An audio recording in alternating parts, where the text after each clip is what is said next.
hoy quiero que te prepares, porque vamos a hablar de un tremendo mujerón para el mundo del arte, y esta es Peggy Guggenheim, señoras y señores. Una de las coleccionistas y promotoras del arte más picudas del mundo, y vamos a hablar de cómo es que logra posicionarse como tal en una época y en un mundo regido por hombres. Pero antes de empezar, y como siempre, te quiero recordar que si a ti te gusta aprender de la historia del arte de manera fácil, entretenida y digerible, no olvides seguirme en todos lados, que en todos lados me encuentras como @hablemosarte. No olvides darle suscribir al botón de suscribir si te gustan este tipo de videos, este tipo de información. Dale like, déjame un comentario. Y ahora sí, listo. Una vez dicho esto, vamos a empezar. Creo que cuando hablamos de arte, regularmente hablamos de artistas, de obras de arte, por supuesto, pero se nos olvida que detrás de estos grandes artistas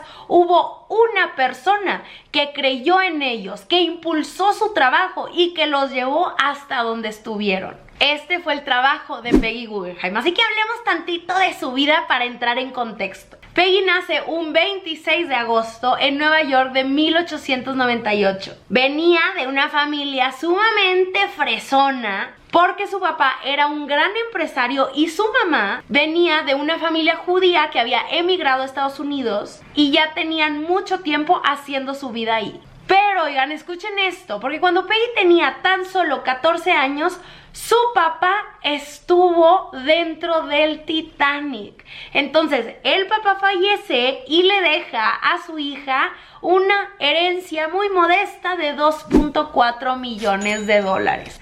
Pero lo equivalente el día de hoy de esos 2.4 millones de dólares serían 20 millones de dólares. ¿Qué? ¿Cómo te caería unos 20 milloncitos ahorita en tu tarjeta? Yo no me quejaría. Pero a diferencia de mucha gente que se lo pudo haber gastado en, pues, yo no sé qué tantas cosas, nuestra querida Peggy fue muy inteligente. Con ese dinero se pagó sus estudios y comenzó a trabajar en una librería para empezar a estudiar de las grandes vanguardias que venían. Tiempo después, para 1920, Peggy se decide mudar a París.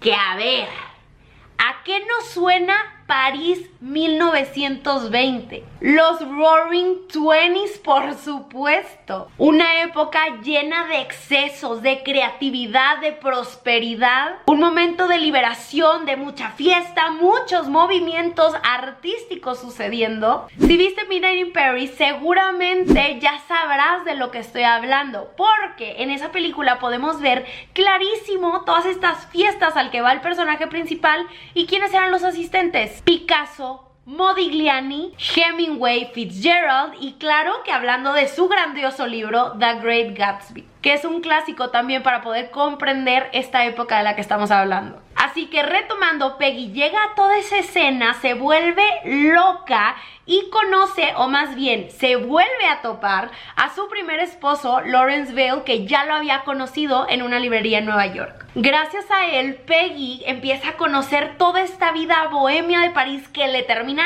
encantando, junto con muchos nombres que nosotros ya conocemos. Se hace íntima amiga de nada más y nada menos que Marcel Duchamp.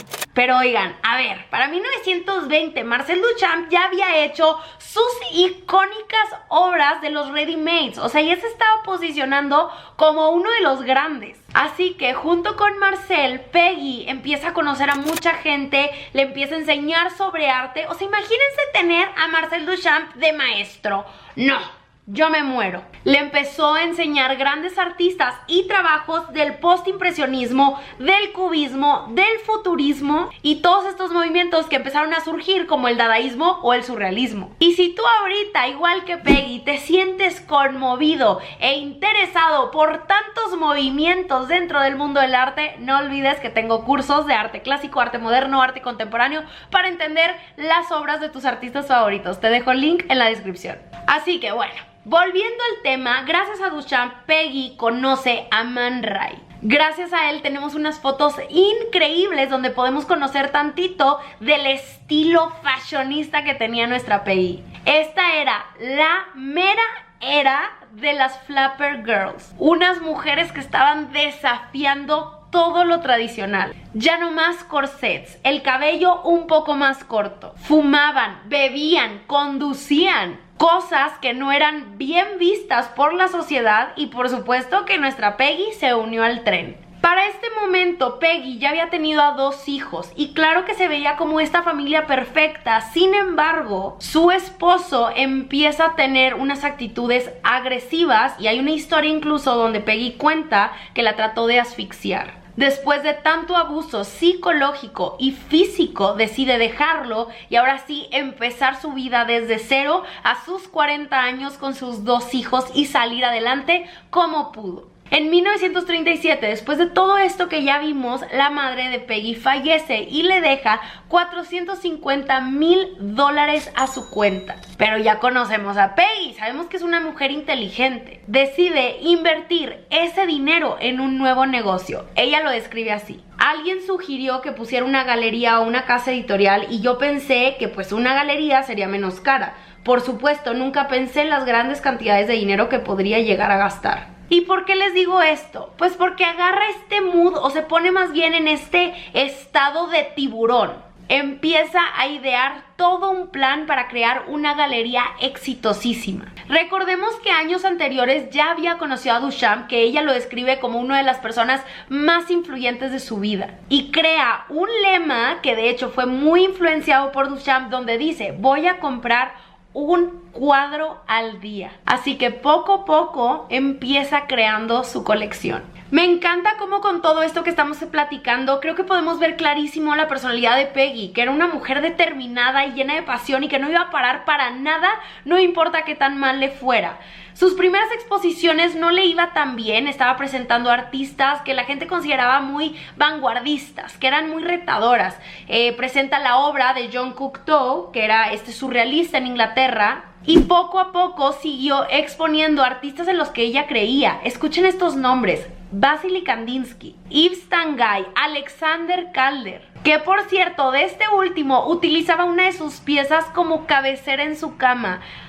Imagínense eso. Y como ya vimos, el público inglés era difícil, no estaban listos para tanta vanguardia, para tantos artistas saliendo de los moldes. Así que decide regresar a París, pero en eso llega la Segunda Guerra Mundial. Decide huir de Francia, pero toda su colección, ¿qué le iba a pasar? ¿Dónde la iba a poner? Pues es aquí donde recurre al Louvre, al gran museo. Le dice que si por favor se las pueden guardar, si le pueden guardar toda su colección, y el Louvre le dice: no señorita, tu arte, tu colección es muy fuera de lo tradicional para nosotros. Así que se la juega y guarda todas sus obras en un granero de un amigo.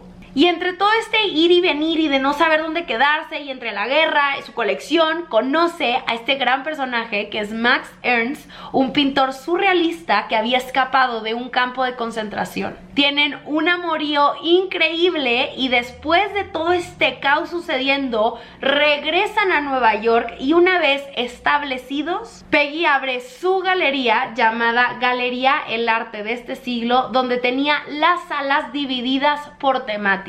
Una sala era para el surrealismo, otra sala para el futurismo, otra de por allá para el cubismo. Es así como empieza a planear su primera gran exposición y lanza una convocatoria. Escúchenme porque aquí es donde se pone bueno. Lanza esta convocatoria para que lleguen muchos artistas para que puedan exponer en este nuevo lugar, y uno de los que contesta es Jackson Pollock. Lo bueno viene aquí porque Peggy, claro que tenía sus estándares, ¿no? Era una mujer que aceptaba a cualquiera y el arte de Pollock no era muy de su agrado. Pero sus compas, especialmente Mondrian, la convencen y lo acepta. ¿Cuál fue el resultado? Que los críticos se volvieron locos y Pollock llegó a ser de los artistas más importantes de la época. Todo porque Peggy lo acepta en su exposición. Empiezan a vender sus obras y estaban en $1000. $1000. Imagínense un Jackson Pollock en $1000. El día de hoy llegan a valer más de 100 millones. Una locura. Aunque Peggy Guggenheim no se haya enamorado en un instante de Pollock y la tuvieran que convencer, definitivamente sin la exposición que ella le dio, Pollock no estaría en donde está el día de hoy. Ya para terminar este video, no me gusta decirles como aburrirlos con tantos lados donde viajan estos artistas o estos galeristas, pero Peggy empieza a estar por todos lados. Oigan, su boom, nada más, esto que hablamos fue el inicio. Se va a Venecia, empieza a abrir otras exposiciones, empieza a representar otros grandes artistas, su colección nada más crecía y crecía. Pero con lo que sí quiero terminar es con esta reflexión que Peggy nos dejó. Veo hacia atrás en mi vida con gran alegría y yo creo que fue una vida muy exitosa. Siempre hice lo que quise y nunca me importó lo que los demás pensaran. Liberación de la mujer. Yo era una mujer liberada antes de que hubiera un nombre para eso. Si quieres conocer más de sus libros, te recomiendo dos de ellos, que es Out of This Century y Confessions of an Art Addict.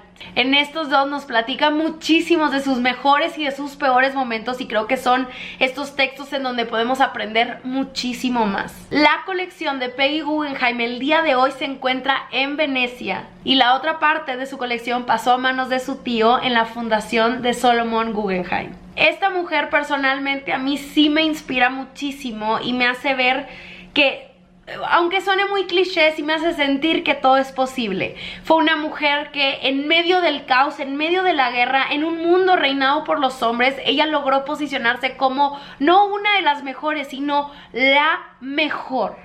Su personalidad tan espontánea, tan liberada, tan determinada, definitivamente me ayuda a pensar en ella para poder ir más allá de las reglas que la sociedad me ha impuesto. Aprender de mujeres como ella es una inspiración gigantesca que he necesitado mucho más en momentos como los que estamos ahorita. Si llegaste hasta esta parte del video, te voy a dar 10% de descuento en mi próxima masterclass, El rol de la mujer en el arte, donde vamos a hablar de más mujeres como Peggy, donde vamos a reconocer su trabajo, alzar la voz por las causas que ellas lucharon y que sigamos trayendo nombres de grandes mujeres a la discusión. Así que usa este código en pantalla y te espero en la clase. Mi gente bonita, muchas gracias por haber llegado hasta esta parte del video. Les mando un abrazo enorme hasta donde quiera que estén. Y ya saben que como siempre, hablemos arte la próxima semana.